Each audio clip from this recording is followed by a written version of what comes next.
기드온이 장사되었다. 기드온의 죽음을 이야기하고 있네요. 기드온은 포도즙 틀에서 밀을 타작하던 그러한 소심, 두려움에 쌓여있던 이스라엘 백성들 가운데 한 명이었습니다. 어쩌면은 얼마 남지 않은 것 빼앗기지 않으려고 몸부림치는 삶의 열심일 수도 있습니다. 그럼에도 불구하고 하나님의 백성이 이방인들, 즉 하나님을 두려워하는 사람이 하나님을 두려워하지 않는 사람들 앞에서 두려움 속에 살아가던 그러한 연약한 존재였습니다. 그에게 하나님이 찾아와서 그를 큰 용사 되게 하셨습니다. 숨어서 포도즙 틀에 밀을 타작하던 이 작은 감추어진 농부가 큰 용사가 되는 그 큰 변화에는 단 하나만 필요했죠. 하나님이 함께 하심. 기억나시죠? 하나님이 함께 하심. 그래서 그는 300명의 작은 인원을 데리고 13만 5천 명의 말이 안 되는 전쟁을 승리로 이끌었습니다.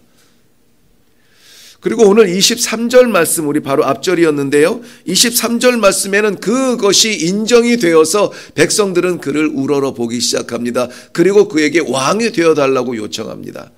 야, 농부가, 그것도 숨어서 밀을 타작하던 농부가 왕이 되어달라는 백성의 간청을 받고 있습니다. 그런데 그는 그 왕의 자리를 자기가 차지하지 아니하고 나는 절대 너희를 다스릴 것이 아니다. 오직 여호와 하나님이 다스리실 것이다. 하나님에게 그 왕좌를 내어드립니다. 뿐만이 아니라 오늘 8장 1절에서 시작되는 에브라임 지파와의 갈등에서 에브라임 지파는 이 기드온이 불렀던 이스라엘의 북이스라엘의 연합군에 포함되지 않았던 지파였습니다마는 마지막에 어떤 모양으로든 협력하게 되었는데요. 그 에브라임 지파는 시기와 질투에 쌓여서 이 기드온에게 이렇게 그 불평과 분노를 이야기합니다. 네가 어떻게 이 귀한 일에 우리를 빼놓고 나갈 수가 있었느냐? 우리가 너의 형제 아니냐? 어떻게 우리를 내려놓고 갈 수가 있느냐? 왜 우리를 등졌느냐? 막 이 분노를 놔요. 그 말을 들을 때, 그 불평을 들을 때 기드온은 최전성기였거든요. 300명으로 13만 5천 명의 대군을 이끌고 백성들의 환호를 받는 그 순간에 올라와서 겁도 없이 기드온에게 이 불평을 쏟아냈거든요.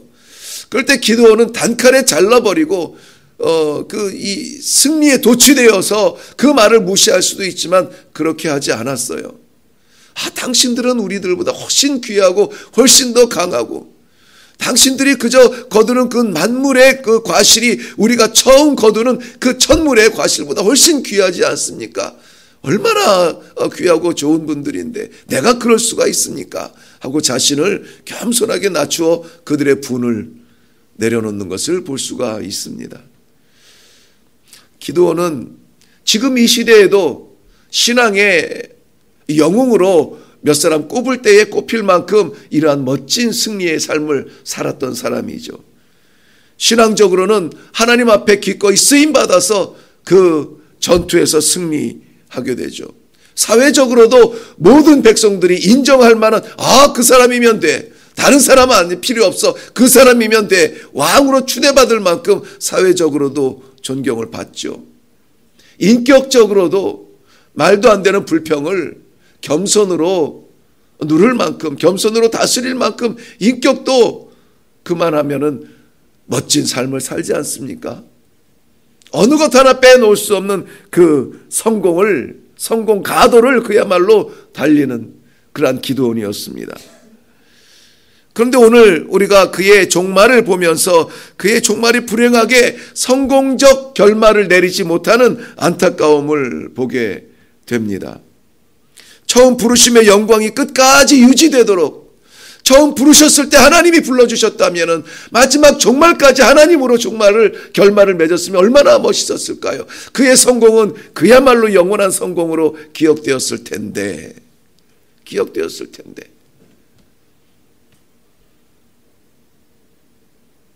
오늘 그의 모습은 그렇게 보여지지 않습니다. 우리들의 신앙의 삶도 그렇게 크게 다르지 않지 않아요. 우리에게 찾아와 주셨던 그 하나님 앞에 감격적으로 우리를 쏟아놓았던 그 첫사랑의 뜨거움과 첫사랑의 눈물과 첫사랑의 감정과 그것이 유지되어야 진정한 성공입니다. 오늘 기도원의 이 성공 신화를, 성공의 이야기를 끝까지 기록하지 못하는 실패의 그 전환점이 어디였냐면은 너무나 작은 것에서 시작이 되어져요. 옷 한 조각이었습니다. 24절부터 26절 사이에 보면은 그 옷 조각이 에봇이라고 불리는 옷 조각이었습니다. 24절 이후에 보면은 기드온은 왕이 되기를 사양하면서 한 가지 요청을 하지요. 뭐냐면 너희가 탈취한 금 귀고리를 좀 줄 수 있니? 아마 이렇게 많이 줄 거라고 생각을 못하고 그저 기념 정도로 생각을 했을 겁니다. 그런데 백성들은 그러지요. 그 기꺼이 드리죠 하고 금 귀걸이를 빼어주고 전쟁에서 탈취했던 것들도 내어주고 사슬도 내어주고 왕들이 입었던 옷감도 내어주고 이것저것들을 기꺼이 즐겁게 내어줍니다. 그런데 기드온은 그것으로 에봇을 만들었습니다. 에봇을 만들어 자기가 머물고 있는 성읍에 둔 것이죠. 두 가지가 잘못되었습니다. 먼저는 이 에봇은 뭐냐면은 에봇이라고 하는 것은 제사장이 하나님 앞에 나아가고 제사 드리고 백성들 앞에 설 때 입는 제사장의 옷이에요. 그래서 자그마한 그 긴 가운을 이야기하는 것이 아니라 가슴과 등을 가릴 정도의 조끼 정도로 생각하면 돼요. 그런데 그 조끼 가운데 앞에는 우림과 둠밈이라고 하는 보석들이 달려져 있어서 백성들이 혼란에 빠져 있을 때 하나님의 뜻을 묻고 하나님의 응답을 선포할 때 사용되었던 것이 그 조끼 가운데 그 우림과 둠밈이었죠. 그것이 붙어 있는 것이 에봇이에요. 그렇다면 이 에봇은 제사장의 옷입니다. 문제는 기드온은 제사장이 아니에요. 레위 지파가 아니기 때문에 제사장이 아닙니다. 그리고 또한 이 에봇을 만들어서 제사장과 이스라엘 백성들이 영적 신앙적인 중심지로 제사를 드릴 때마다 달려가야 했던 그 실로에 두지 아니하고 자기가 머물고 있는 그 성읍 오브라에 두었다는 것입니다. 신앙의 분리, 씨앗이 됩니다. 그 화려했던 제사장의 상징, 하나님과 백성들 사이에서 판단하기 위하여서 입었던 그 상징은 더 이상 하나님 앞에 귀하게 쓰여지는 상징이 아니라 우상 숭배의 대상이 되었던 것입니다. 오늘 27절 하반절에 보면은 이스라엘이 그것은 에봇을 말하는데요. 그 에봇을 음란하게 위하였다라고 말합니다. 음란하게 위하였다. 이스라엘 백성들에게 음란이라고 하는 것은 영적 음란, 하나님 외에 다른 것을 섬기는 우상 숭배를 질타할 때 사용되는 말입니다. 작은 옷 조각 하나 만들어서 그것이 본질적으로 사용되지 아니하고 본질적으로 그것을 하나님 앞에 올려드리지 못할 때에 즉각적으로 찾아오는 것은 영적 음란, 하나님 외에 다른 것을 보게 되는 것입니다. 에봇이 우상이 되었습니다. 그것을 바라보면서 마치 전리품처럼 하나님이 나와 함께 하셨었지라고 시작했던 그 마음이 더 이상 하나님을 바라보지 못하고 에봇을 바라보게 만들었습니다. 기드온이 그 전쟁에서 승리할 수 있었던 것은 어떤 도구가 아니에요. 무기가 아니었습니다. 하나님이 함께 하셨으므로, 하나님이 이기게 하셨으므로 그 전쟁에서 이길 수가 있었던 것입니다. 우리는 하나님이 함께 하심이 무엇보다 중요해요. 우리가 무엇을 입고 무엇을 갖추고 무엇을 준비했는지가 중요한 것이 아니라는 것입니다. 이스라엘 백성들이 하나님의 임재와 동행의 상징으로 전쟁에 하나님의 법궤를 앞세우는 적은 있습니다. 그러나 그 법궤 때문에 이겼다라고 말하지 않아요.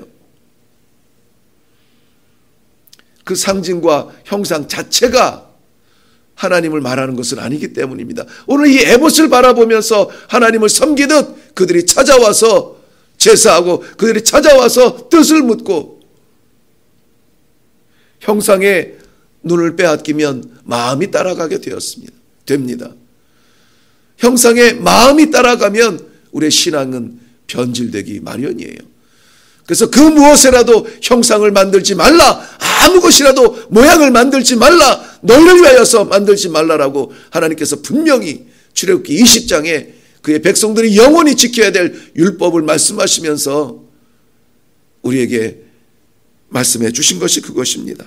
만들어 놓으면 그것을 바라보게 되고 바라보면 마음에 품게 되고 마음에 품게 되면 생각하게 되고 섬기게 되는 겁니다. 우리가 그렇게 강한 사람들이 아니에요. 눈에 보이는 것은 우리가 따라가게 되어 있는 것입니다.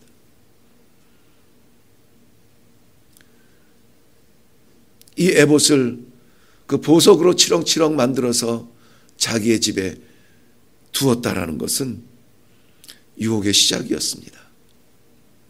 그렇게 마음이 흔들릴 때에 사람들이 찾아와서 그때 만들었던 에봇 한번 보여주세요. 그것이 저겁니까?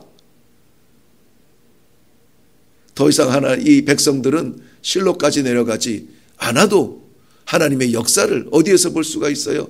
에봇에서. 마음이 분리되기 시작합니다. 신앙은 철저하게 하나의 신앙이어야 돼요. 하나님. 우리 눈에 보이지 않아도 우리와 함께 하셨던 하나님. 우리가 찬송하였듯이 계절은 봄, 여름, 가을, 겨울, 밤낮으로 바뀌어도 하나님은 영원히 한 분, 변하지 아니하는 한 분, 그 한 분만 우리가 바라보아야 되는 것입니다. 기드온이 그렇게 금조각, 그 아름다운 왕들이 입었던 천조각, 그것으로 한 조각 조끼를 만들어서 집에 둔 것이 시작이 되어서 그의 마음은 나누어지기 시작했습니다. 말씀드린 것처럼 기드온은 사람들이 왕이 되어달라고 했을 때에 이스라엘 다스리는 분은 분명히 하나님 한 분이다. 나는 절대 왕이 될 것이 아니다. 그런데 그 마음이 유지되지 못했습니다. 왜냐하면 오늘 보지는 않았지만 9장 6절 보면 세겜의 모든 사람과 밀로의 모든 족속이 모여서 세겜에 있는 기둥 상수리 나무 아래서 아비멜렉으로 왕을 삼으니라 그랬습니다. 아비멜렉으로 왕을 삼았다. 그런데 오늘 본문의 31절 다시 돌아와 보면 세겜에 있는 그의 첩도 아들을 낳았으므로 그 이름을 아비멜렉이라 하였다. 그러니까 지금 백성들이 왕을 세운 그 아비멜렉이 누구냐면은 아들이에요. 아들이에요. 아비멜렉의 이름의 뜻이 뭔지 아십니까? 아비멜렉의 그 이름의 뜻이 나의 아버지는 왕이십니다. 그 뜻이에요. 그러니까는 이 기드온이 자신이 왕좌를 하나님 앞에 내려놓고 나는 왕이 될 생각이 없어요 라고 말을 했지만은 그의 첩들을 그 아내들을 열어 두어가면서 민간인이 아내를 많이 둘 수는 없지요. 권세자들이 많이 둡니다. 정복자들이 많이 두어요. 그것도 이곳저곳에 자신의 발길이 닿는 곳에 그 첩들을 두면서 정치적인 야합을 하게 되죠. 고대 근동뿐만이 아니라 이 시대에까지도 변하지 아니하는 정치적인 행로입니다. 그 길에 기드온은 여러 아내를 두었습니다. 그 여러 아내를 통하여서 아들만 70명이라고 말하는데 그 중에 하나가 아비멜렉이에요. 아버지가 아들에게 이름을 주면서 너희 아버지 누군지 아니? 왕이야. 너희 아비가 왕이라는 이름 아비멜렉을 주었다는 것입니다. 거기에 기드온에 감춰져 있는 마음이 드러나요.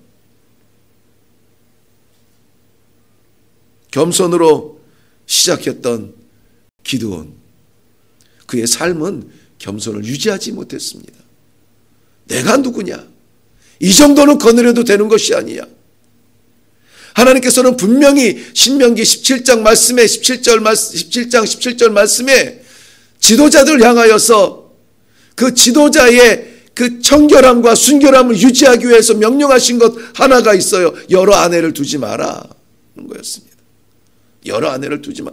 여러 아내를 두어서 내 마음을 혼란케 하지 말라는 것이었습니다. 여러 아내를 갖게 되면은 마음이 이리저리 빼앗기고 미혹을 받게 돼 있어요. 그렇기 때문에 지도자들, 하나님 앞에 서는 지도자들은 영적인 순결함은 분명히 그래야 하고, 이 육적으로도 삶에서 정서적으로라도 윤리적으로라도 순결함을 유지해야 하는 것입니다. 기드온이 그것을 지키지 못했어요. 그의 마음이 변질되었다고 말하지는 아니하지만은 그러나 그의 삶이 그것을 보여주고 있다는 것입니다. 도덕적인 타락은 분명 반드시 영적인 추락을 이끌어 가고 있습니다. 성공의 순간까지는 하나님 앞에 두 팔 벌려 영광 받으옵소서 할 수가 있지요. 성공 직후에 찾아오는 시험을 우리는 조심해야 합니다. 은혜도 마찬가지입니다. 은혜 받는 순간은 하나님이 주인이십니다. 왕이십니다. 하나님 감사합니다. 내 모든 것 하나님의 것입니다. 내 생명 주님을 위하여서 드리지요. 변하지 아니하시는 신실하신 하나님, 그 앞에 살아드리지요 라고 작정을 하는데, 그 뒤에 찾아오는 유혹을 이기기가, 시험을 이기기가 쉽지 않아요. 그래서 우리는 늘 긴장 가운데 하나님의 말씀이 무엇인고, 오늘도 하나님의 뜻은 무엇인고, 하나님의 기뻐하심은 무엇인고, 우리가 그 말씀들을 묵상하며 따라가려고 몸부림을 치는 것입니다. 하나님이 붙들고 사용하실 때 승리하는 것이지, 우리가 뭘 준비했다고 이기는 것은 아니에요. 신앙의 승리도 마찬가지고, 말도 안 되는 영적 전쟁도 마찬가지고, 세상 사회적인 승리도 마찬가지고, 모든 성공은 하나님께서 붙잡으셔야 진정한 성공이 될 수가 있습니다. 그 승리는 하나님이 작정하시면은 그 승리는 사탄도 어떻게 못해요. 막지 못해요. 근데 사탄이 승리를 거두었다고 쉽게 내어줍니까? 배가 아파서, 이놈의 사탄은 배가 아파서 못 참아요. 우리가 최종적인 승리를 이뤘음에도 불구하고, 구원의 승리를 이뤘음에도 불구하고 끝까지 물고 늘어져요. 아담에게 하나님께서는 완전한 것을 허락해 주셨죠. 가장 아름다운, 창조물 가운데 가장 아름다운 동산에 아담을 허락해 주셨습니다. 그런데 그 자리를 치고 들어오는 것이 사탄이에요. 사울에게도 가장 작은 집안, 가장 작은 사람에게 찾아와 주셔서 왕으로 세워주셨는데 그 뒤가 문제였잖아요. 다윗은 가족들의 그 축복의 순간에 가족들도 생각하지 못할 만큼 들에서 양이나 치던 사람에게 왕관을 씌워줬는데 왕이 되고 나서 찾아온 시험에 넘어가잖아요. 솔로몬은 아닙니까? 예수님의 제자들은 아닙니까? 우리들은 어떻습니까? 우리들에게도 여전히 치밀하게 치고 들어오는 이 사탄의 시험이 있어요. 어떻게 이기겠어요? 우리의 실력으로 안 됩니다. 하나님께서 함께 해주셔야 돼요. 은혜의 순간에 나를 살리셨던 하나님, 은혜의 순간에 나를 잡으셨던 하나님, 은혜의 순간에 나를 부르셨던 하나님, 끝까지 그 하나님을 바라봐야 돼요. 모든 순간에 그 하나님을 바라보아야 돼요. 우리의 모든 시작과 우리의 모든 끝이 하나님으로 결정되어질 때에 우리의 성공은 아름다운 성공으로, 하늘의 성공으로 마무리될 수가 있을 줄로 믿습니다. 하나님 놓치지 마십시다. 이번 주말에도, 지금 주말이 시작되는 이번에도 어떤 일로 우리를 시험할지 모르는데 우리는 그저 하나님, 하나님 기쁨, 하나님 영광, 하나님 사랑, 하나님 은혜, 그걸로 마지막까지 승리를 이루는 귀한 성도님들 되시기를 주님의 이름으로 축원합니다. 기도하겠습니다.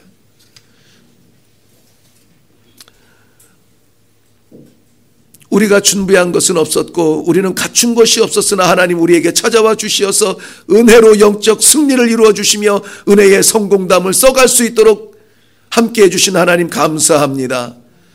저희들이 그 하나님께서 이룩해 주신 이 신앙의 승리, 신앙의 성공, 이 이야기를 끝까지 기록하여서 하나님 앞에 그 기록을 들고 서기를 원합니다. 이번 주말에도 하나님 우리의 이 승리의 삶 속에, 성공의 삶 속에, 이 신앙의 삶 속에 치고 들어오는 모든 사탄의 유혹을 단호하게 잘라버릴 수 있도록 도와주시옵시고, 우리의 만 가지를 허락하신 하나님 앞에 작은 천조각 하나의 마음 빼앗기지 아니하도록, 유혹받지 아니하도록, 작은 반짝이는 것 때문에 우리가 하나님을 잊어버리지 아니하도록 하나님과 함께 살아가는 주말이 되게 하여 주시옵소서. 감사드리옵고 예수님의 이름으로 기도하옵나이다. 아멘. 오늘 이 시간에 기도할 때 우리의 마음을 혼란케